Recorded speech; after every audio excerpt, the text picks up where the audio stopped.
You're now tuned in to the Soulful Stir with Tash and Diamond Symoné.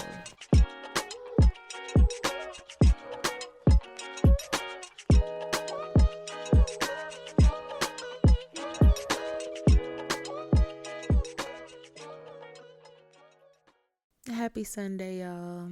Happy Sunday. Welcome to another episode of the Soulful Stir. My name is Diamond Symoné. And it's Tash. Well, this is the first of its kind. This is a different week, y'all. I hope y'all are prepared for the ride. We're going to do something a little different today because it's been a long time coming. It's something we talked about for a while. After last week's episode, y'all know I got a lot going on. So we felt like this would be a fine time to introduce something a little new, but make sure that y'all still are here with us. So this will be our first listener's choice episode. You want to tell them what that is, Diamond? Yeah, so we are listening to you to curate this episode. We put out a post on our social media pages and you guys chimed in and you all have chosen our topic for today. So we're just going to focus on one specific topic for our listener's choice episodes, and we're going to float through different questions or just really a true organic conversation around said topic. Should we tell them what the topic is today? We're going to get into that in just a second. I just wanted to make sure that y'all are aware, and I just want to clear the air regarding listener's choice. Please keep going to comment. Just because this is our first episode, that post is still there. I actually might want to go pin it. That's something I should have did last night. Well, yeah, but I'm going to pin it to the top of our profile. And I didn't even share it on other profile platforms like I should have. But nonetheless, this is not something that is a one-time thing. We will be doing this throughout, in perpetuity. We'll be doing this forever.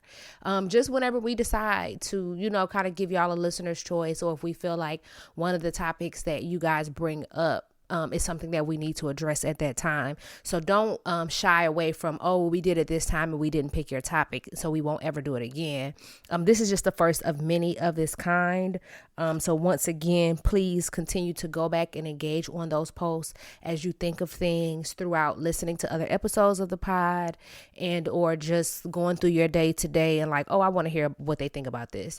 Be sure to tap in, get in those comments, let us know, DM us, text. A lot of y'all text me stuff. I be like, engage on the podcast platforms, and y'all be texting me like, I want to hear you talk about this. And while I appreciate that, I also need the engagement. So please get in these comments and start doing things of that nature. If it's something private, absolutely DM us, text us, something like that. But if you just have regular topics, please comment and let us know what you want to hear us talk about, so we can give that to you. We do want to make sure that all of you all as listeners and soon to be viewers are satisfied not only with the content that we put out, but with the topics that we choose to discuss, as long as they align with what the purpose of our podcast is. Like, it's a lot of stuff that I don't think I will be comfortable talking about just because they're really controversial. Like, I'm not, I don't think this is a place for me to talk about politics because of what I do for a living and things like that.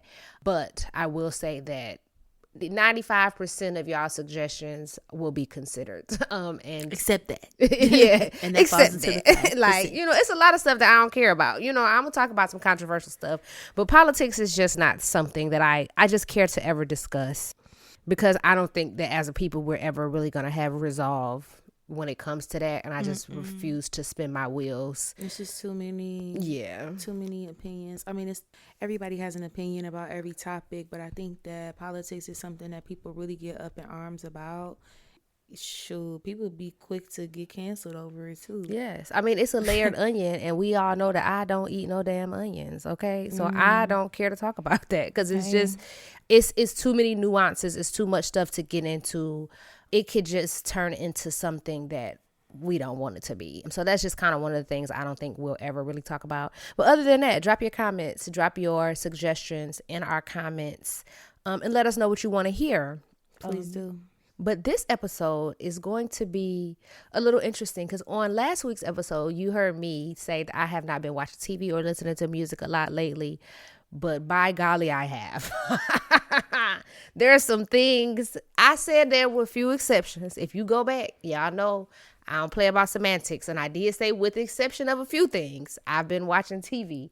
And baby, where do we want to start? So this episode, if you haven't grasped by now, is just going to be about current shows, TV, our take on them, especially those highly controversial ones that y'all have been seeing on platforms. This is just our safe space to talk about it, because y'all clearly want to know. Like, somebody asked us to talk about this, so we're going to talk about it. And to be fair, we will start with Unknown Number, the high school catfish, because yes, it is absolutely asinine.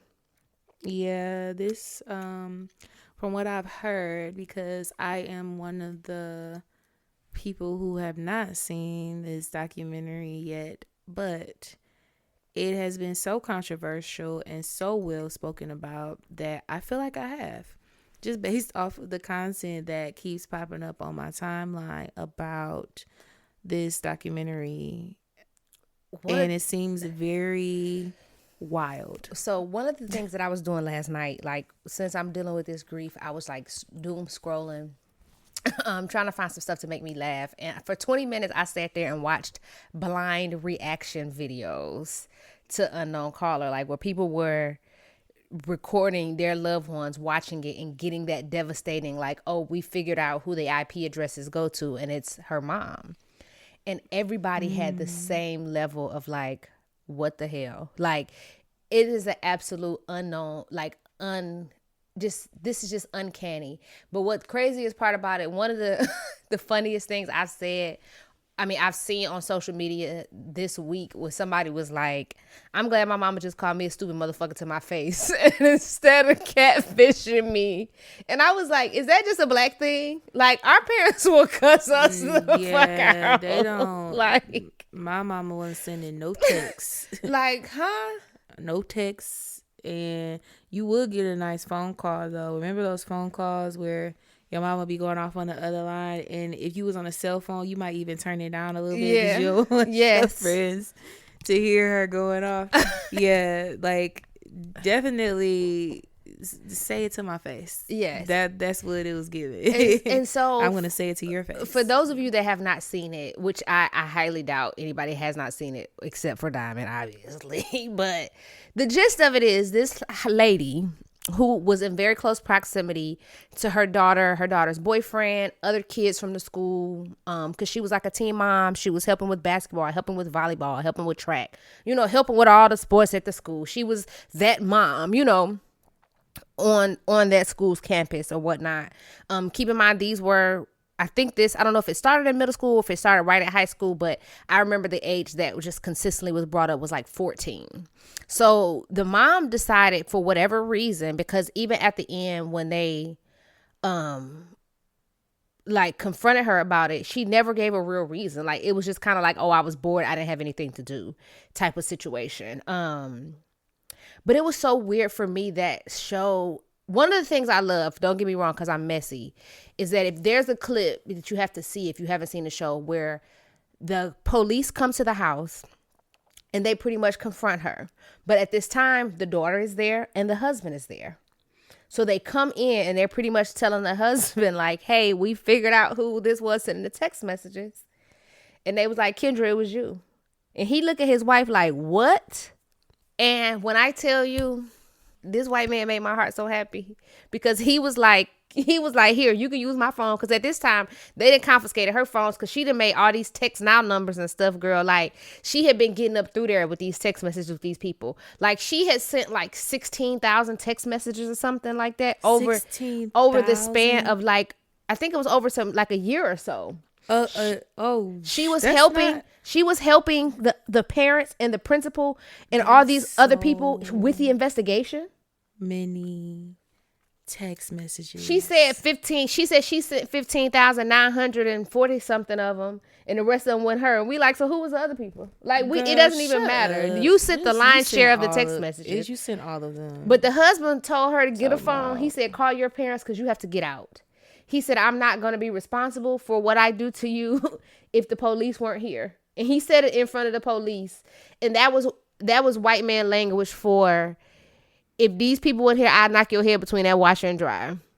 And I ain't a fan of domestic violence, okay? I think it's absolutely insane to put your hands on somebody that you swear you love. But baby, if I was ever a proponent of putting somebody's head through a washer and dryer at that moment, it was hers. Like, I feel like the police should have just turned back around and said, punch her one time, we ain't gonna say nothing.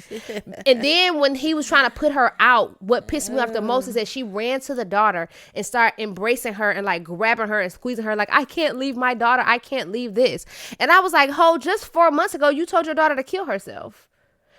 One of the text messages, she really was like, you're ugly, you should kill yourself. And she was talking to the boyfriend, and she was like, she doesn't even go down on you and all this other stuff. And these were 14-year-old kids. Wait, she's texting the daughter and the boyfriend? Yes. Oh, yeah, no, that sounds like obsession to me. Well, the boyfriend testified and said that she had been, like, when he came over to their house for dinner, because they had been like friends growing up as kids, and they decided to date each other, around 13, 14, regular little kitty little stuff. They're friends. Their parents were cool. They all grew up. It was here in Michigan. It was in Beale City, Michigan. And that they would just have it was like a small, quiet little community or whatever. And we don't even know where Beale City is. They said she was people that live in Michigan. I guarantee you. I never heard of it until I watched the documentary. We don't know where that is. Okay. But I think I speak for the majority. They said she was cutting up his steak. Like when he was coming over for dinner. Like, imagine me coming to your house and sitting down at your table and your daddy like, here, let me put some hot sauce on your chicken, girl. Let me put some butter on your cornbread. Well, my daddy would have put ketchup on your chicken because that's more of a Jamaican way. But what you see, I'm not talking about I was cutting up the steak before I put it on your plate and served you. I'm talking about she coming around this young boy at the table. Taking care of him. Like nurturing. He said that was the word he used. He said she was very nurturing. Like she was grooming this boy essentially. Weird. So I say that to say, I don't want to give too many spoilers about the show, but here's my take. And I made this correlation the other day, and I was talking to my mom, and I was telling her about the show. I was like, you got to watch it. It's out of control, girl. Like, watch this. It's crazy. But in chronological proximity to something else that has been extremely sensational over the last few months is the show Hunting Wives. Yeah. We talked about that briefly on this platform before. But if you guys have not listened to that episode, or if you are not aware of Hunting Wives, essentially it's, a few couples in MAGA country in Texas. They work for the NRA, and it's just a whole lot going on. It's a whole lot of racism, lesbianism, and all kind of stuff just going on in the show. But one of the biggest takeaways I say all that to not be funny, but this is what I'm getting at. I say that to say Unknown Number and Hunting Wives had one major thing in common, and it bothers me to my core. I already know what you're about to say. And it's the white privilege that allows people to overlook the pedophilia. Mm-hmm. Because on Hunting Wives, we as a people, and I'm going to say me too, because we made jokes. I shared some of the memes, when they was using Boosie lyrics, talking about her kissing her friend and all that. Yes, it was funny. But we overlooked the fact that Margot blatantly said out loud on Hunting Wives, when the other girl asked her, I can't even remember her name now, but when she said, I thought you and your husband had an agreement that you wouldn't sleep with other men. She said, oh, he's not a man, he's a boy. And she stood on business. Because the protagonist, the main character lady, I can't think of her name right now to save my life, but she was looking in the window and saw Margot having sex with a teenage boy.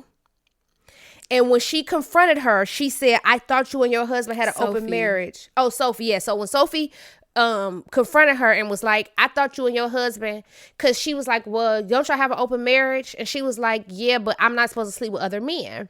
And she brought that back up. She was like, well, I thought you weren't supposed to sleep with other men. And she said, oh, he's not a man, he's a boy.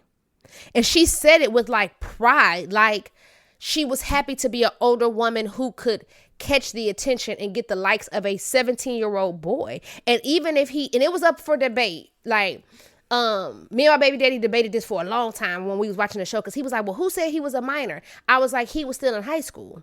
Even if he was over 18, because sometimes you have that birthday in that senior year, but even if you over 18, you still in high school.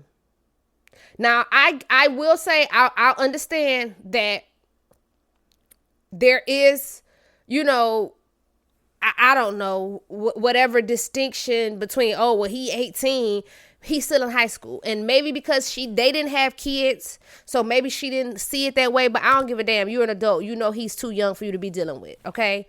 And we overlooked the pedophilia because we were so busy worried about her and Sophie making out, her and Sophie having sex, the sheriff and his wife pegging each other. And we looked at everything else and we demonized it. We demonized everything else but the fucking pedophilia. And it was because she was a white lady. And here we go again with unknown number. And everybody's so caught up in the text messages. We like, you told your daughter to kill herself. You told her this. You said this. But nobody realizes that you was being a horrible fucking person because you were attracted to a 14-year-old boy. Yeah, I think that's something that's heavily heavily missed when we're looking at or dissecting this whole documentary.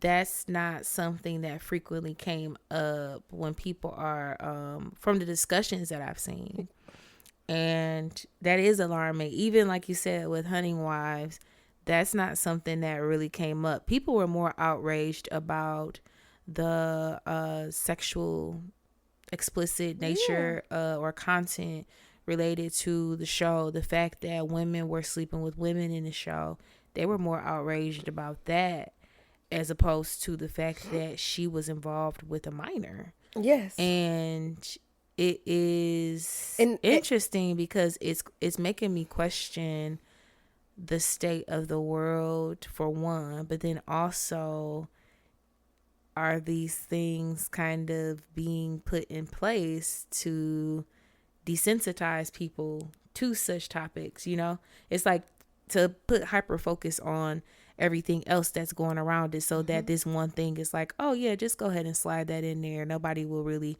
notice or care because there's so many other dramatic situations that's happening around this one thing. But no, go ahead and pause the TV show. Let's pull that out because that happened and that was incredibly inappropriate. Now, it's one thing for it to be on a fictional television show. It's a completely different thing when you see it on a documentary. And this happened in real life, and these are real victims. And this mother who should have been showing up as a nurturing figure with good intention, because there are mothers who, you know, are nurturing and kind to their children's friends, etc. That's how you should be. But to have an inappropriate attraction to them and to be doing these or committing actions of nurturing as a cover up, essentially, like, yeah, you're doing this, but you're doing this because you are attracted to this young man. That is incredibly disgusting and inappropriate. Like, and the fact that she did not make it on a sex offender registry bothers the fuck out of me, because came out. She spent a little bit of time in jail for it. She's out now, but you admittedly that was your motive. Like, she should be on a registry, whether she actually did the shit or not. The fact that she even thinks about it and acts on it lets me know that she probably at home fetishizing and fantasizing about a teenage boy right now. We don't know that. Like, and think about people that get put on the sex offender registry for less than that. If you and your consenting partner of the same age go and have sexual relations in a public place, in a parked car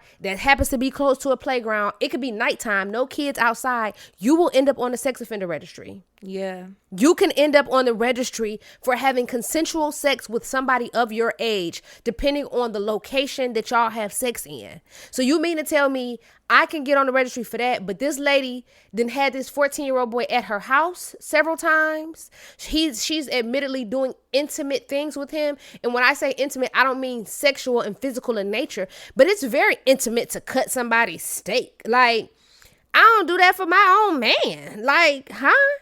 You cutting up steak. You didn't even do it for your own daughter. Like, your daughter and this boy sitting at the same damn table, and your husband sitting at the table too, and you decide to come over here and cut his food. Yeah, that is very weird and, again, inappropriate. And I was just thinking of something that is, it's fleeting right now, and I can't think of where I was going with that. But yeah, I agree. Like, this is from what I've seen with this TV show and the feedback that people have been talking about, very wild, very unhinged. And who is that? Mel, I think her name is Mel Mitch, said she looked like Ed and Eddie. Listen. But I hadn't seen the picture of the lady, and when I saw that picture of that lady, I fell out laughing. Like, I couldn't believe she's I don't know if I sent you the video, but it's a video that everybody keeps circulating on TikTok, where it's a black man. I'm assuming that's a man, but it might be a woman. It's very androgynous looking black person. I'll put it that way, because the way they sit, and I can't tell. But whatever, that's neither here nor there. But she's eating, and they turned it. They was like, the person was Kendra. She was like, that ugly bitch, and I was like, but everybody saying the same thing. This older white lady, my snout nose. Like, people were mocking her and making fun of her, and I'm like, y'all. But once again, that's back to my point. We have looked at and we have dissected everything. We've dissected her physical appearance. We've tried to dissect her mental and emotional health. Everything except for the fact that this lady is a fucking developing pedophile. Like, she is attracted to a minor. That is a problem. So that's what I'm glad you said that, because it brought my train of thought back. So like you said, I think it is wild that she's not on the sex offenders list, because it essentially still sets up a play for her to victimize other children. Yeah, you done got out of school. I mean, you done got out of jail and all kind of stuff. You think you living a regular life. And then I'm just thinking, as you're talking about her cutting up his steak, like, this is just one incident. These are just the incidents that they reported, like, for the documentary. There's no telling, like, what happened, if there that are he other wasn't willing to tell, situations that he did not disclose that happened, or conversations, inappropriate things that were said to him. Like, there is just no telling if that is a reality. And I think that's what's scary about it too. We only know what we know because that's what they shared on the documentary. And like I said, this opens up the gateway for her to continue this type of BS, if you will. And like black folks always say, baby, it couldn't have been, it happens when it's supposed to happen. Because let me tell you something. First of all, the way I was reckless in high school, I'd have got that first text message and I'd have cussed whoever it was out so bad, they wouldn't have sent a new text message. Or whatnot to my house. Oh, I was just hoping he didn't ring the doorbell. Okay, I'm trying to leave that space for edit. Okay. But they wouldn't have been able to send them text messages to my phone. Like, I would have got in, like when we had Kenya on the episode, I would have been snapping back so hard at 13, 14. They would have been so mad at me. My mama, I would have ended up getting in trouble because my mom would have been like, why are you talking to that person like that? Because I'd have pissed y'all off so bad that y'all would have went and told my mama that I was the one. You know what I'm saying? Like, and that's the crazy part, that you sat there and you were even texting like a kid. It's like, when my brother or somebody texts me from my mama phone or somebody else texts, I already know that ain't my mama. I know how my mama texts. I know how my daddy texts. I know what words they gonna abbreviate. I know those things. And it's like, you went through all of that stuff to disguise yourself. Like, think about all the resources that were used. The principal was like, he was so worried about it because she got other students involved at the school and was putting their names and stuff. And then they figure out she would be the only person. Yeah, she was like putting other girls' names in it and stuff. And it was like, the principal had decided that, he said it was causing a big enough problem that he was watching the cameras during the school day to see that, to try to add a time together and piece together, like, Lauren got this text message at 2:15. Let me look during class changes in the hallway during 2:15 to see if it's a student on their phone text messaging. And if I see them text messaging, I'm calling them in the office. Like, they put in so many Didn't they say that they tried to blame other students? She did. That's what I'm saying. Like, she tried to put it on other students and was like, well, this student might know. That's why she started putting other students in, so it can kind of make it seem like it could have been anybody. She was really trying to throw them off her trail. Like, this was literally like a real live episode of Scooby-Doo. Like, I would have figured it out away with it if it wasn't for you meddling kids. Like, you meddling kids. But she put all them kids into it, and it, like, you ruin these kids' life, like their high school experience. Like, her daughter dropped off of some of these like teams and stuff because she was like doing all this crazy stuff. There is no way she would never forget that in her life. But then the other part of it is, again, this is not just a regular teenage, well, who's regular, but this is not a teenager that's not related to you. This is your child. And so it's funny because you did that? It's funny because I was telling somebody the other day, I was like, you know, she didn't even try to use the catfishing to her advantage. Like, as a parent, I would never do nothing like that. But you know how, like, some people do random stuff, and I'm like, she didn't even do it like, oh, I don't want my daughter. Like, it would have been weird anyway. But I would understand it if it was like she thought Owen was a bad kid, and it was kind of like, I'm texting my daughter all this stuff, lying like I'm dating him so she could break up with him. You know what I'm saying? Like, that would still be weird as hell. But I can see if it was one of those things, like, I think this person's a bad child. You know what I'm saying? Like, they're not a good influence on my child, and I'm just trying to break them up. Like, that's still not your business to do. Yeah. But you were trying to break them up because you wanted to hit that yourself. Like, are you crazy? That is so disgusting. That goes back to the episode we were talking about. Just how people are attracted to younger people. Like, there are people that are like her, and it's just like, well, we were talking about it from a standpoint of two consenting adults, but you know, a lot of times we see, most of the time it's an older man that is going after these younger women that's in their 20s, and maybe the man is in his 50s, 60s. So that's one thing, but like, to have a child, a minor involved, and you're attracted to a minor, that's completely different. And again, I stand on what I said. I said what I said. But it's so interesting too, because from what I was hearing about her, I kept thinking, like, she must not have no job. She can't have nothing else to do. Well, she had been lying about it. And that came out, like, from like what I was seeing. I said, oh, so, okay, apparently she didn't have a job, and she had been lying about her being employed, which is crazy to me because she got a husband. How do you not know that your partner isn't making money and y'all live in the same house? But see, that's one of those things. I don't know if we talked about it before, or I said we were gonna talk about it, but like, when I be like, I don't want to be married to somebody and be stupid, like, for a year, there's no way that I wouldn't know my partner don't have no job. You know what I'm saying? Like, I'm not saying this is oh, if you don't have no job, we breaking up. But if you lie about it, yeah, like, that's something major you just don't do. But it was weird that you lied, and you, not only was you lying, it wasn't like he was a truck driver and he was gone across the road, you know what I'm saying, over the road, and he was coming home for 2 days at a time, and you was like, oh, I'm off. Y'all was living in the same house, sleeping in the same bed every night. He was like, what about when you said you was going here? Like, he started bringing up specific instances of, like, you said you were going to work. You said you were doing this. Like, he started running this list down. That's when he was like, oh, you got to go. You got to get up out of here. Then they was like, yeah, she was the one doing this because and the crazy part is, let me tell you something. As much as I don't care about the police, and it's funny for me to say that, as much as I don't be caring about the police, I love the police when it came to this lady, because if they wouldn't have came and told all of those truths, she would have still been lying to her husband, because the police was the ones that called her out about not having no job. She didn't come clean and say, oh, and I haven't been working in a year. The police was like, oh, yeah, because you said, do you work at such and such? They asking her these questions in front of her husband. Yeah, no, see, that's a problem, because why did it take for the police to get involved for you to not know that as her husband? I think, like, I just feel like ain't no way that, because first of all, where the money at? Like, the math can't be mathing if she ain't got no job. Like, even if you got a system set up to where Maybe he's paying all of the bills and taking care of everything, and she has her money for play money. Yep.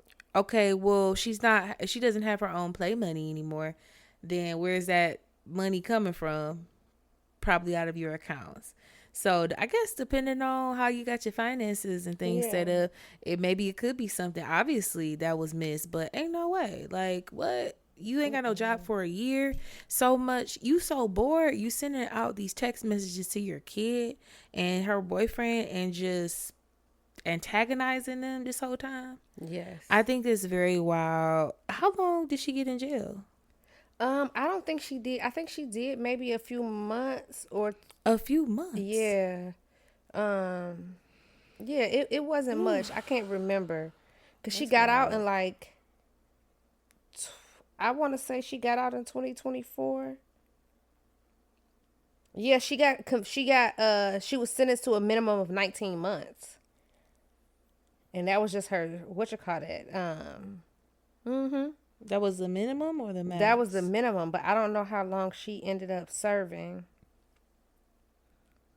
Oh, she could have, her range was 19 months to 5 years, but she didn't do nowhere near 5 years because she's out already. Because clearly she recorded the documentary. How does Netflix even source these type of stories? Which is funny because there was a movie about this way before this Netflix documentary. It's called Mommy Meanness. It comes on Lifetime, actually. It's Mommy Lisa Meanness? Renner. It's called Mommy Meanness. Yep. Wow. Yeah, I probably will watch it now that I know like what it's about. But like I'm not a documentary kind of person unless it's something positive that I can walk away from and feel inspired by.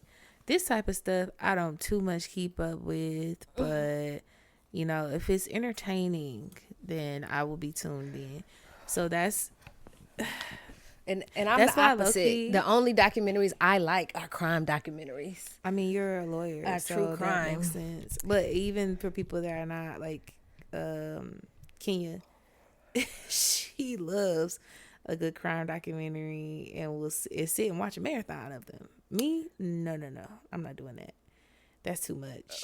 Oh yeah, I watch them. I love them. I love a good season of like 2020 and just watch the whole season. Just sit there one day. But speaking of which, that brings me to my next observation for this episode. So as you know, we talk about it all the time, but y'all know we often have like a background show running on the TV while we're recording the pod. And a few weeks ago, we were actually watching New York Undercover, and I think we discussed it on the podcast. But I was watching a few episodes the other day, which is so crazy because, once again, grief will wipe away your memory. I remember watching all the seasons of New York Undercover, like while I was pregnant with Royce. But since then, I done had so much trauma, I must have forgotten the episode. So I started watching it again. I thought Malik Yoba was so fine. So he was, but this is my point about this. It is so misplaced in certain things, right? So my first point of when I say the show was misplaced, like it was such a great show. People don't give it enough credit of how good of a show it was and how it laid a framework. But I will say that one of my favorite parts of the show was like some of the musical guests. Mm-hmm. But I don't think that they ever like really aligned the musical guest with the episodes properly. Because, for example, they had musical guests. Yes, remember, like at the end they would perform, or during the show. Because remember, Torres, his daddy owned that club called Natalie's. It was like a jazz club, and like everybody used to come. Like music artists were like really a part of the show. Mm-hmm. And even throughout the show, like when it wasn't performances, they played like really influential like 90s hip hop. You know what I'm saying? Like really good soundtrack.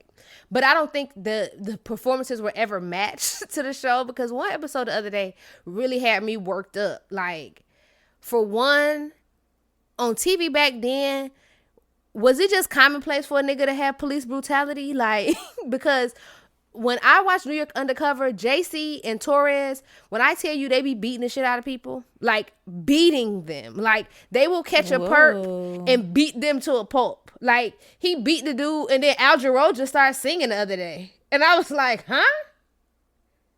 Like smooth jazz, Al Jarreau just bust out of like dead serious. Al Jarreau is crazy. Al Jarreau was just ski-bopping, skiing, and all kind of stuff. And you mean to tell me I had to watch Al Jarreau sing after I just seen you beat a nigga to a bloody pulp? And nothing, like, nothing happens? And then you know what song it was of all Al Jarreau songs? We're in this love together. What? What? That is asinine as shit. It's not funny, but it is. Because that's what happened directly after the police brutality took place. Like, literally beat the dude. Because this was at the end of the episode. And then you just saw Al Jarreau singing at the club. And I was so confused because I was like, once again, as we always say, I'm a sucker for a good crime show. I'm a sucker for a good crime anything. And I've watched every single episode of SVU from top to bottom. Shout out to Victor Spicer. If you know, you know, okay? I'm just going to say I've watched every single episode from SVU ever. And being that Dick Wolf created both of those shows, shout out to Dick Wolf because he brings excellent crime TV. Dick Wolf created both SVU and New York Undercover. He directed and produced them as well. Now, when Stabler used to look at a nigga wrong, they was calling up to the precinct and Cragen was like, get in my office. Stabler, you wasn't supposed to do that. So I'm trying to figure out where the disconnect was. Like, what happened in Dick Wolf's life between New York Undercover and SVU, where he just was like, I'm against police brutality. Like, because he used to let them, and I don't know, you know what I'm saying? Like, the conspiracy theorists. Maybe there were other the conspiracy theorists in this make me feel like because they was black and brown, you know what I'm saying? You had a Puerto Rican dude and a black dude. It was just like, they're going to be violent anyway. You know what I'm saying? Like, that's the conspiracy theorist in me. It was like, well, just let them fight. You know what I'm saying? Because they was arresting other black people, other brown people. Occasionally, they might arrest a white person. But it seemed like as soon as we get to SVU, we got these nice, upstanding white citizens. You know what I'm saying? Who can't take a little punch in the face. Who can't take a little punch in the face is like, crazy. How you rape 7 kids and when I choke you out, you gonna go and report me to internal affairs. Like, I might have heard about internal affairs once or twice on all the seasons of New York Undercover. And ain't no way, because listen, from episode 1, a nigga was supposed to have an IA investigation on his desk as soon as he returned back from the crime scene. They be beating them up on the show. Like, real life fighting. So much so that I done felt bad being scared for the bad guy. Like, I done watched the episode and y'all done told me for 30 minutes that this dude was selling drugs to kids. He done got a kill and everything. And then next thing you know, JC run him over with the car. And I'm like, damn, you don't think that was a little bit like, you don't think that was a little out of line? And then Al Jarreau just started singing at the end of the episode. Yeah, that's actually a great observation, to see the difference between SVU and New York Undercover and how the police acted in terms of police brutality. With the same director. With the same writer, I never looked at that. And maybe we should get Dick Wolf on here to ask him. Yes, because he creating all these shows. Like, what happened in between? And like, I wonder if because did they come on the same network? Well, I don't know, because I feel like that could make a difference, or even maybe like the other producers and writers that are involved in a room could be. I don't know, but that is something to definitely think about that I had never thought about before. I ain't gonna sit up here and act like I'm a major fan of either TV show. I've seen a couple episodes for sure. And I remember watching New York Undercover like more frequently as a kid, like growing up, because I thought that Malik Yoba was so handsome. But SVU, it's not really a crime junkie. A crime girly. I just, in hearing you talk, I was trying to figure out some things in my mind. Now, for those of you who did not watch it, please go back if you got time and you ain't got nothing else to do. All the old episodes are streaming on Hulu, but I forgot totally that Thomas Michael Ford was on there. Tommy from Martin. He ended up being like their captain towards the last few seasons of the show or whatever, when things changed a lot. But one of the things I was looking up briefly while we were sitting here chatting about it was I looked for the dates. Because the first thing they thought about was maybe the show came out before Rodney King incident, because that was in my age group. That was the biggest and the first time I've ever was really privy to police brutality on a large scale like that, which is weird because that happened in 91. New York Undercover's first episode and aired to 94. So we had already been in that high toxic political climate, police climate of police brutality way before the show even came out. And they still put it in there. Yeah, they was, yeah, well, and also they're desensitized to it now. New York Undercover was on Fox, and NBC holds the licensing for SVU. So maybe that was a thing. Maybe Fox, you have to also think about it. Fox is also a traditionally very Republican. Fox is very, what is the word I'm looking for? It's a very, the word's on the tip of my tongue. I can't get it out. Conservative? Yes, it's a very conservative station. And maybe that's what did it. And then I know I did also read that there was a lot of issue about like pay. Like they were upset about the pay, at that time. So maybe that was it, like maybe that was just kind of like the business side of it. Because I do remember, I don't know if you remember, but they kept talking about bringing it back out. The show? Yes, like within the last like 5 or 10 years, and probably more 5 than 10. But they were initially trying to reboot New York Undercover. But then I think all that stuff happened with Malik Yoba and those accusations about him, like, I don't know, being involved with a trans person. It was like a whole bunch of stuff came out around that time. And I believe that that's one of the things that they kind of used to stop the show, from rebooting, or I don't know what the issue was with that.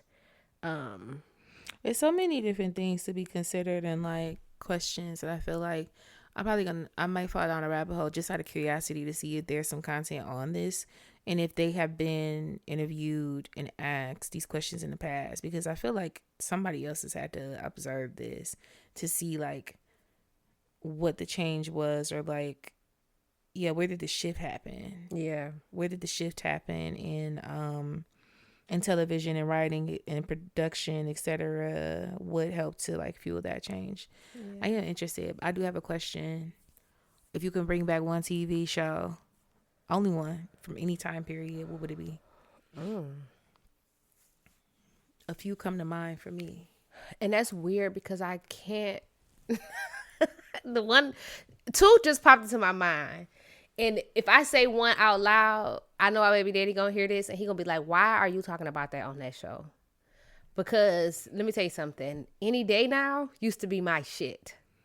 Any Day Now? I never seen that show. With Annie Potts, and it came out years and years and years ago. No idea. It's about it's about a black lady and a white girl, a white lady who were friends during racist, like Jim Crow South in Alabama.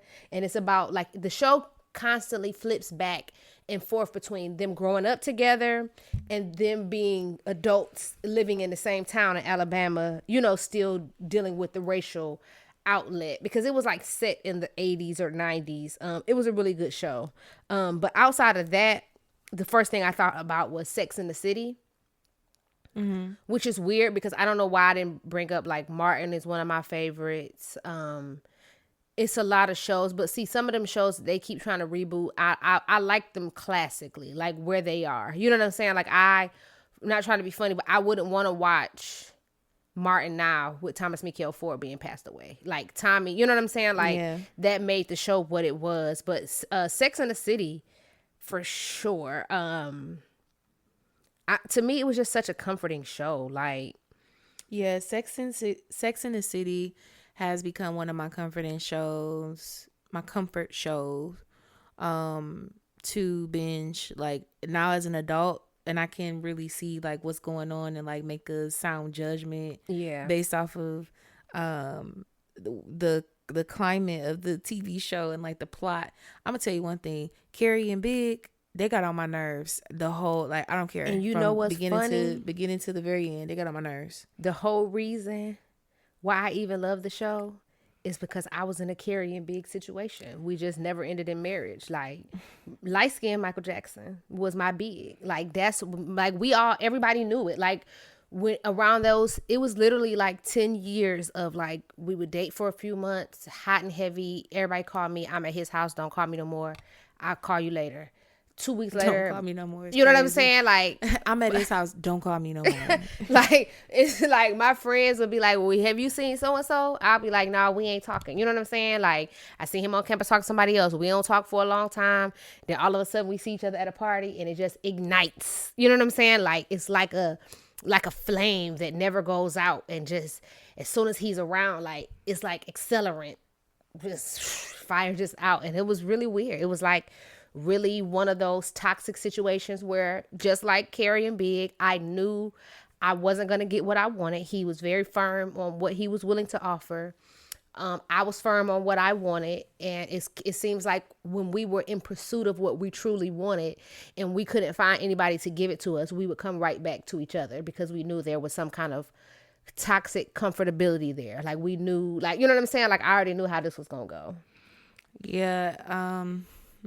And he's a Virgo, so as That earth signs, sounds we love similar. and we thrive on that consistency. Like, we thrive on routine, and I think that it just made Are Scorpios earth signs? water. Sign. Mm-hmm.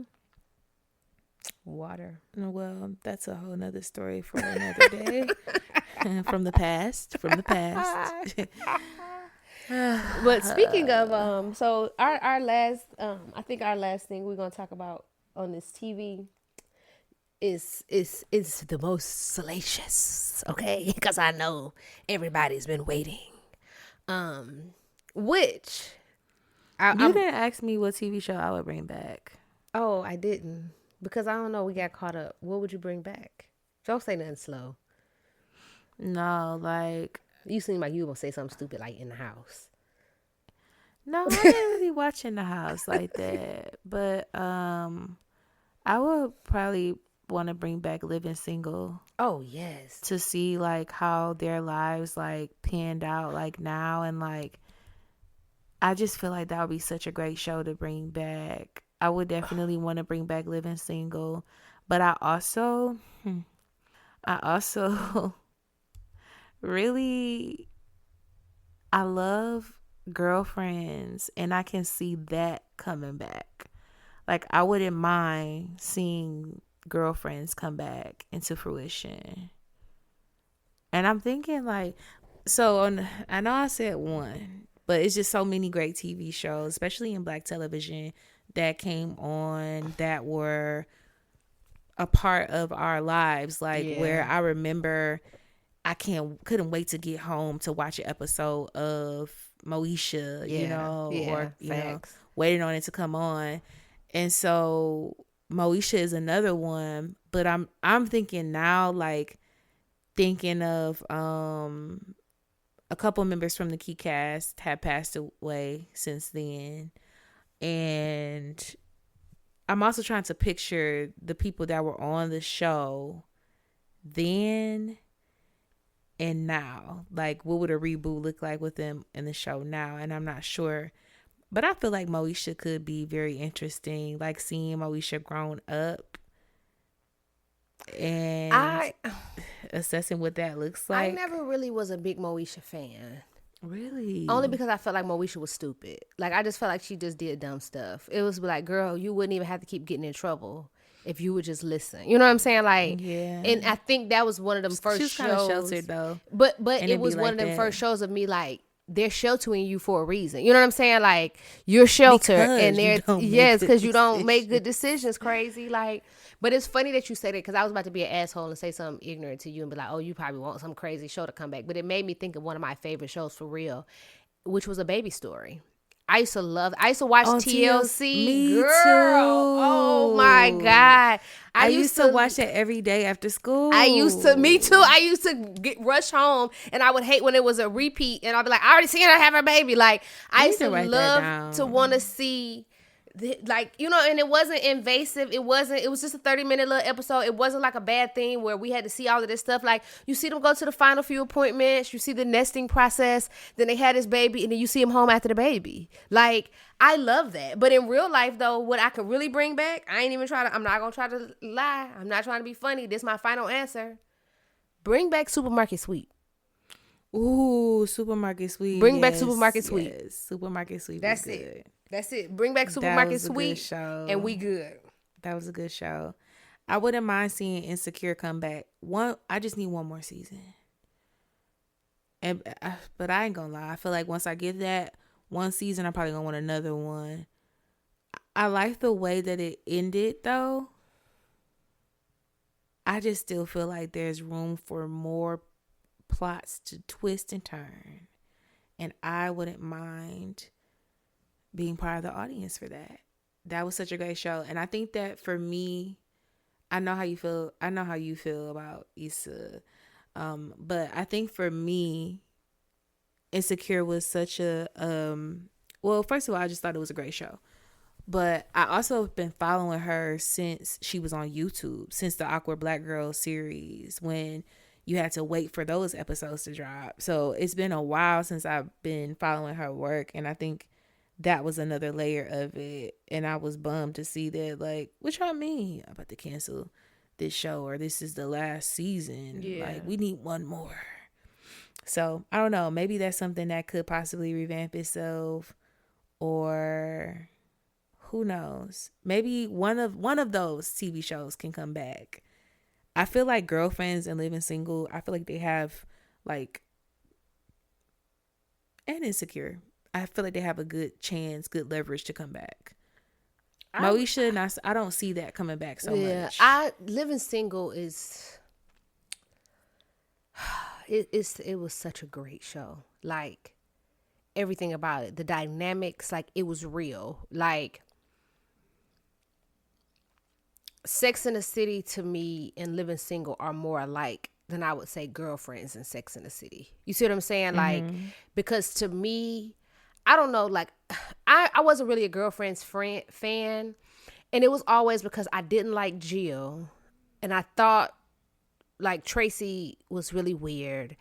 William was probably my favorite person on there. Like, I didn't like the insistent disrespect of Tony against Maya and her husband and son. Like, it was certain things that I didn't really like, because I was like, in real life, I would never hang out. Like, that's, yeah. And I think, okay, so let us use this as a segue, and this is what we're getting. So they never really got along for real either, though. Like, yeah, but the characters on the show. Well, that's what I'm saying. I wouldn't, in real life, I wouldn't hang out with somebody like. So that's what made the show not feel real to me. You know what I'm saying? Like, even on Living Single, they would talk about Regine and her wigs. They would talk about how weird Sinclair was, but one thing about them, they loved each other. You know what I'm saying? Yeah. When it came down to it, they was gonna look out for each other. They was gonna have each other's back. Same thing like Martin and Pam. You know what I'm saying? They joke. But when the first thing went wrong with Gina, he went to Pam. It was, I need to figure out what's going on with your best friend. You know what I'm saying? Like,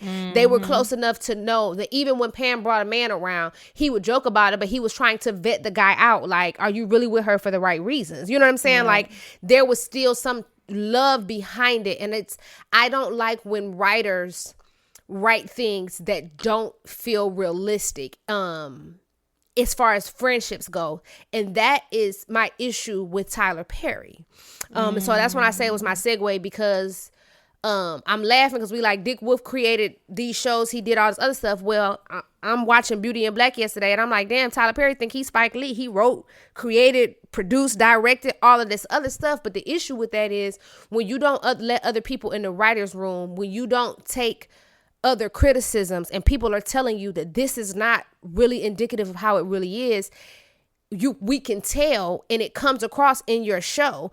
I say that because it was like with Sisters. That's why I don't like Sisters. When I tried to start watching Sisters, it was like, this is not how real women's friendships work. You know what I'm saying? Like, but you're a black man. You're not a woman. You know what I'm saying? You don't have a woman in there telling you that sisters don't do this. You know what I'm saying? Like, me and my homegirls don't do this. Like, and I've noticed that with his new show, Divorce Sisters. I like that show more than I like the original Sisters. But once again, it's one of those people on there. They have a character on there.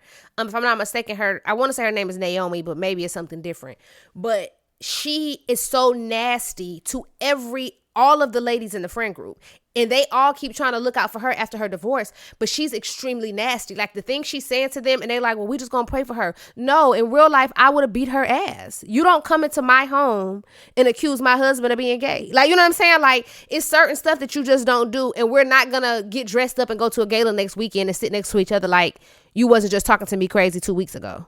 You know what I'm saying? Like, right. And I think Tyler Perry does that. And that was my issue with Girlfriends. It was like, in real life, I don't care if y'all are friends with this person. I will hang out with y'all when she's not around. If she's going to be this disrespectful and off-putting to me, I would never subject myself to staying in that friend group because it's just weird. But I've noticed that with a lot of Tyler Perry's writing, that's why I tend to I err on the side of caution when it comes to Tyler Perry because I feel like he doesn't have enough range in his writing. This needs to be more feeling real than just real scripted. But I say all of that to say, as much as I don't like Tyler Perry, and even still, don't get me wrong, it happens in other shows too, because it definitely happens in Beauty and Black. But now that Beauty and Black, I feel like Beauty and Black is like, they can't make me hate Tyler Perry off of that. Yeah, like I feel like this is a really good show. There's a lot of twists and turns that have you on the edge of your seat. Nothing that we can predict. Nothing that you can predict. Ever. The relationships seem the most realistic in terms of the drama that's going on in the show. Facts. And the family dynamics even. Like, yeah, there's some families out here that's probably set up similarly, if not the same. Yes, especially once they get to a higher tax bracket. Like, once you start doing all of that scandal and that stuff, it comes second nature. And that it's the way he wrote Beauty and Black. I'm not gonna say it's 10 out of 10 perfect writing, but right now, compared to all the other shows that his hand is on, that's by far the best to me. Yeah. Because like we said, it's very believable. You know what I'm saying? It's more believable and it's more enjoyable than all the other stuff. Like, I've noticed that Tyler Perry tends to like overwrite scenes, like scenes that should have ended a long time ago. It'd be a whole lot of filler in them. Mm-hmm. Like, you just be letting stuff go on because it's like, oh, we got to fill this much space in the episode. And I hate that. But this new season of Beauty and Black. So how far did you get? Because I know you said you started it. I'm only into episode 1. I got to the end of episode 1. So I got a ways to go. But yeah, I literally just started it last night. And I actually, once it was done, I like fell asleep like right after. So I probably will go back. Because, you know, like when you kind of falling asleep, you might miss some stuff like in the end. So I may go back to the end and like rewatch it from there. See what I missed, and then float into episode 2. But things are heating up. Oh. Well, things already were insane the first season, but with Horace is so handsome to me. I think he is a handsome older man. Have you seen his photo shoots?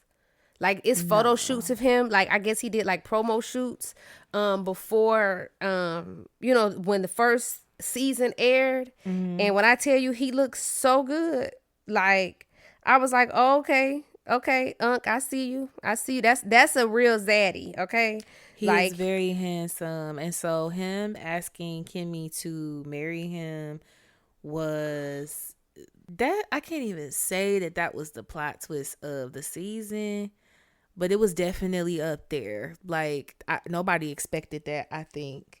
I'm also trying to figure out how he handles her this season, though. The way he handles her this season is just, it's nothing short of like, oh my God. It's like, it'll literally bring you to the edge of your seat. Like, whoa. Like, not in a bad way. It's like, wow. Like, And I think from the eyes of Kimmy, I think we watch a lot of this through her eyes because she is the main character. And you would think that there are going to be a lot of plot twists behind it. Like, you know what I'm saying? He really can't be the person he says he is. Like, spoiler alert, he is. You know what I'm saying? Like, the way he continues to show up throughout this season and the decisions that he makes, it's just really, it's insane. You know what, though? Let me tell you something. Remember when I'll let you go, and then because I just thought of... I was just about to say that Tyler Perry cast the shit out of that show, though. Yeah. Like, every person is perfect. Yes, like, for their role. I love Beyonce's stepdaddy, a.k.a. Richard Lawson. He plays a great role. To use Debbie Morgan again. Oh, yes. Oh my God. And I Miss can't Debbie. stand Mallory, but the lady he chose to play her. Ooh, Mallory Picked her perfectly. Yes. Like, when I tell you the casting for Beauty in Black is top tier. Even their wardrobe. Oh, their absolutely. Styling. Wait till you see it this season. How they have baby. Mallory is dressed to the nines. Wait till you see when Kimmy get a hold of this black card. Wait till you see the month. Listen. Which is going to make sense because how they got them kind of facing off. Yeah, I feel like this is about to take her up a notch. And then you see more of them doing actual Beauty in Black business. There's not so much focus on strip club this season as it was, last time. Okay. So you start to see them all dressed very nice. You know who I think is so handsome? Attorney Varney. Yes, he is very handsome. He is a chocolate sensation. Okay? Yeah, sensation. But to see the suits that they put him in this season. Yeah, whoever is in charge of styling. Even the brother Charles, the one that's supposed to be gay. He done showed up so handsome this season. I like him too. He's so shady. His little, but they've been putting him in suits. Like, I'm talking about fly. Like, everybody looks so good. Okay? Yeah, I like Debbie Morgan's character too. She's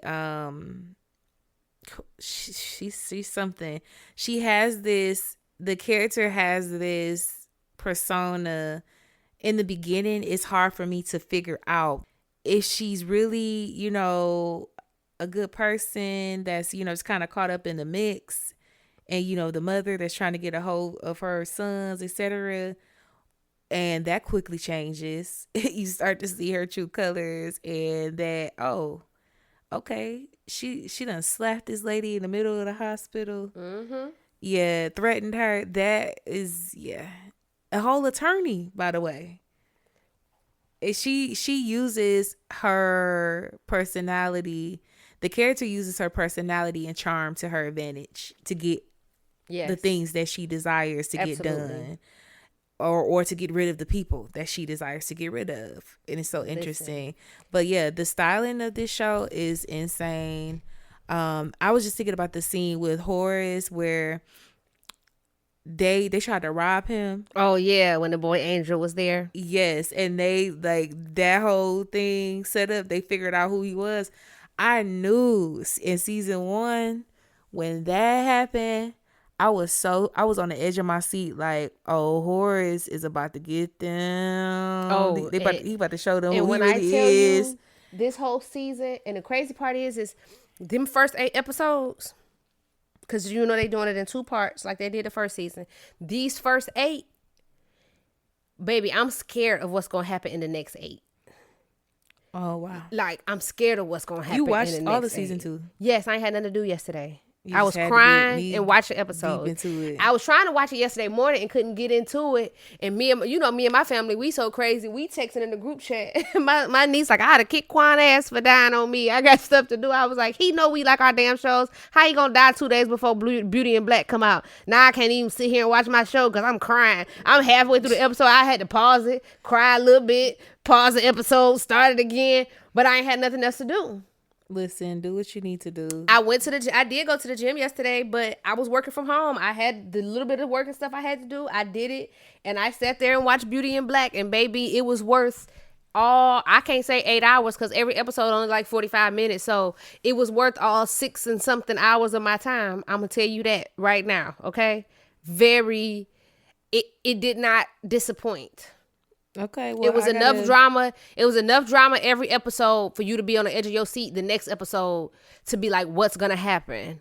And after the way he ended this, if Tyler Perry don't come out with part 2 no later than January 1st, I'm going to Atlanta and I'm kicking his ass. Okay? Because I can't hold this in. All right? Hear that, Mr. Perry? Like, I need you to come with it. The people are demanding. I ain't trying to be funny, but people, you can cut show, out though. sisters. I even let you take Divorce Sisters, even though I like Divorce Sisters. You can definitely take I like Zatima, but you could take Zatima. And you could definitely take All the Queen's Men. Okay, I know Christian Keys were All the Queen's Men, and I used to love the show, but I'm at the point now where I feel like All the Queen's Men is ready to come to an end. So this is the thing with All the Queen's Men, and Sisters for me. Sisters became so overwhelming. Like I felt like I was watching the same episode like That's over what I and mean. over. It's like no, repetitive. like I feel like I had seen like, and I don't know if it's the way that it's uploaded onto Amazon, but it felt like I was watching like some of the same scenes that I saw because the last episode. But that's my point with Sisters. All them scenes, I feel like he overdo them and he stretch them out, and they just really cut, copied, and paste on every episode. Yeah, but I also just feel like the plot, the way that it's written, is so like drawn out to the point where, okay, how long is Karen gonna be pregnant? Okay, like where's the turning point gonna happen? He don't know when to cut it off. This story, like it just feels really drawn out, and I got bored to the point where like I'm too far gone to even try to catch up with Sisters. Mm-hmm. I mean, maybe one day when I have less things on my plate to do, but I haven't been able to really sit and like catch up. And when I try to catch up, it feels like, okay, we're still on this. Okay, Karen's still pregnant. Okay, like I can't. What's her name? Andy is still in her drama with her ex, the ex-fiance, like Gary. Yes, their whole thing was so annoying. That's what made me stop watching Sisters, because I got tired of you going back. You knew this man was crazy. Like, girl, when is it over? Like, when are you going to end this? And once again, that's my point. Have some dignity. But once again, that's my point about Tyler Perry's unrealistic writing. It's like in real life, somebody would have got the hell on by now. Like, we would hope so, but there are situations. But then even still, think about the opportunities. He got locked up. How you just magically get out? Like, all of this random stuff be happening. Like, none of this stuff is realistic. Yeah, it doesn't feel realistic, and I think that was another layer that just kind of had me like, all right. And I feel the same way with All the Queen's Men. I can see what you're saying. It's starting to feel like that. And there's not because how many people you gonna be beefing with, madam? Like, first of all, don't get me wrong. I love Eva to death. I think she's a powerhouse. She's Acting, amazing. Not so much. Because guess what? I don't think Eva knows how to take her real personality off of stuff and create a new personality. Like, she's not a method actor. You know what I'm saying? Like, you can't turn into the other person because she always has she has such a strong, beautiful personality. You know what I'm saying? Like, so it always feels like it's Eva. It doesn't feel like Madam. And it's like, I'm not trying to be funny, but like, you done got into a beef with the mayor. You done killed him, not his wife, the mayor. You done did all this other stuff. You and Concierge done got into it. You over here beheading niggas in the basement with your guillotine. I mean, how much more come on now? Like, how believable is this that you literally have this harem of men that's just dancing and that you just so lawless? Like, she's so above the law that he's written it in such a way that it's so unbelievable. Because I'm not saying that women can't be there, but let's be real. A patriarchal society will not allow that. You keep getting into it with these powerful men in your city. You got all this stuff. And it's like every time you turn around, Madam wins. Like, even in other fiction, the protagonists don't always win. You know what I'm saying? Right. At some point, you got to get knocked down so we can build you back up. Like, I do feel like we're kind of starting to see like more of that happen in this season. At least like with her having like these nightmares that's starting to occur. Well, have you finished this season yet? I haven't finished it yet. Okay, your thought about that is going to change. Okay. Because once again, because all you're seeing this is season 4, right? Yes. Okay. Yeah. But how many episodes? It just got to like 16, I think. You know how they do 8. I think the last one was 16. Oh, they do 8 at a time. They just uploaded another. But and 8. they just added it to season 4. It wasn't a separate season, so there was like the first 8 in season 4, and then this was the second 8 in season 4. But I'm still in the first 8 for sure. No, see, yeah, like, once you get to the second 8, you'll see what I mean. It's like, come on now, yeah, like it's at this point, it's just becoming so unbelievable, and now. They're trying to rush to put these other storylines in there, but they're developing them so slow. Like this whole storyline with Face and his son.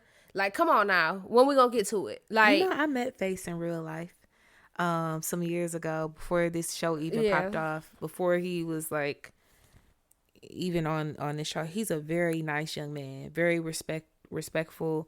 From when I met him. And it turns out that one of my line sisters knows him. She went to like high school with him or something.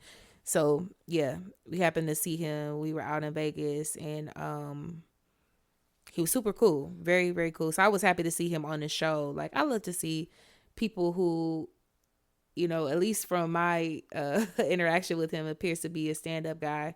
I like to see people like that win. That's just a random fact. But I can see what you're saying, like with this show, and I just want to. Now we're talking about the guys, the main characters on the show. I just want to give a shout out to the 2 guys that had me watching this show. They keep me coming back because I do enjoy seeing them on my screen.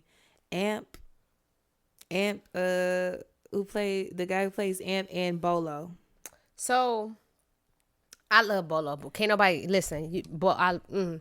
Especially after I know what I know. You can't even get it out. After that episode of Real Housewives of Atlanta, they said he had them in that room, baby. I love Bolo. Now I used to love Amp until I started looking at his social media. Then he just came off as kind of gay to me. So I'd be like, no thanks. Like, and then it seems, I hate when things seem performative, but him and what's her name getting married seem real performative to me. And I just, I feel like, I don't know. I can see that. Their wedding went viral and people were like, and he was, what's going on? Like he had on everything weird except like ass out pants. Like it was just real gay.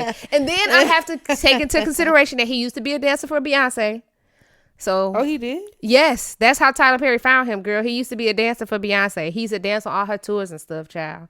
I didn't know that. So he might, he might do a little switch hitting. I don't know, but I just feel like it was extra gay, like the stuff that I be seeing him do, and I don't like that. And then I don't know. It's hard for me to like that Amp on the show now because I can't. Dime really aggravates me. Dime is she wasn't aggravating in the first couple seasons to me. And now Blue, you're gonna get to that point once you finish this season. You know who aggravates me? Blue is starting to really take me there too. Yes, Blue is starting to aggravate me, but what's the guy from Louisiana? I actually like him. I don't. I like him. I can't think of his name, but his accent seems fake to me. I don't think it is, but it seems like, I don't know. It's something about it, and maybe it's the acting compared with that. Like that's like, okay, I've had enough. It's almost like it's dramatized, Like it's made to be more than what it is. Yeah, but I think too, a lot of the show is like that. That's my point about like even the stuff with Madam. It's like, do you really want me to believe? You know what I'm saying? Like patriarchy would never let you be running a city like this. You know what I'm saying? Like, because essentially she's running the city out of a strip club. Like, and that's another thing too. Don't get me wrong. Well, maybe I just don't have a wide group of friends. You know what I'm saying? And I don't mean this to be disrespectful to my friends, but just hypothetically, you know what I'm saying? Maybe I hang around broke bitches. I know I don't, but I ain't never. Maybe. I ain't never, and the double negative, I ain't never been around no woman willing to go to no strip club and throw money the way they be throwing it on all the Queen's men. Yeah. No, that's a man's thing. You see what I'm saying? Like this show would be a lot more believable. This show would be a lot more believable if she was running a female strip club, because to me, you could have more power and exertion over the woman than you do the man. Because even now, look at these men. You're supposed to have so much power over them. You don't even know that your one stripper got a bad knee. Oh, well, I'm giving that away. But Face got all of this stuff going on with his body now. What's his name? Midnight keep getting into trouble. Like, if this is supposed to be your harem of men, you don't even know that they out here turning tricks on the side. You know what I'm That's saying? true. Dollar Bill knew what Tricks and what's her name was doing. That is true. He knew they was going. Y'all don't think I don't know nothing about it. But Dollar know everything. Dollar know all about it. Dollar knew everything. He come out that locker. It's money upstairs. Listen, Eva be too busy trying to look cute in her office, smoking her little cigars and stuff, talking to concierge on the phone. She don't even know what be going on. Okay? Yeah, no, Dollar Bill would have Points are never. being made. Uncle Clifford would have never. Okay. Uncle Clifford even knew what them hoes was doing in the club. Did not play. It's so that. like you got these. They out here turning tricks. You got and then it's like all of this stuff is happening. Like you got them drugging girls and shit. Like you doing all of this, and you supposed to be somebody that's helping them, but yet you're doing stuff to them and putting them in situations where they have to keep depending on you. I'm not trying to be funny or anything. This is really random, but I agree with that. But I'm looking at, ever since we talk about Amp and you said like the stuff he posts on his Instagram, I went to his Instagram.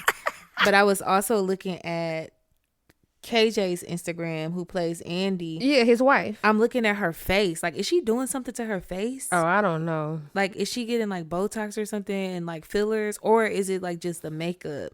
Because I'm looking at like her face looks different from when she first started to now. To me, I could be wrong, but like I'm looking at her face, like is she doing something to her face? You know, that's so random. And let me just go on to say, if that's what you want to do, hey baby, do it. Women are entitled to do whatever they want to do at the end of the day. I'm just curious because I've been looking at her like for a while, like even trying to catch up with sisters. Looking at her face, I'm like, well, she looks different to me. She does. Yeah. Like it looks like she's getting some type of fillers or something done. But I don't know. Yeah, I think that this has been a very fruitful episode. We are almost at an hour and 20. Do we have any why can't I think of announcements for the Sanctuary Scoop? Oh no, but oh my God. No, I don't have anything. Follow us on all platforms at The Soulful Stir. Comment, like, subscribe. We are on YouTube, Instagram, TikTok. We are on Facebook. We're still working on getting it up and running. Thanks for bearing with us. Comment, send it to your friends. Send this episode to your cousins, your aunties, uncles, brother, sister, mama, dad, whoever listens to podcasts and you think will find this entertaining or fruitful for them. Go ahead and add us to your rotation. We really appreciate you guys listening to us. And this has been your first listener's choice episode of The Soulful Stir.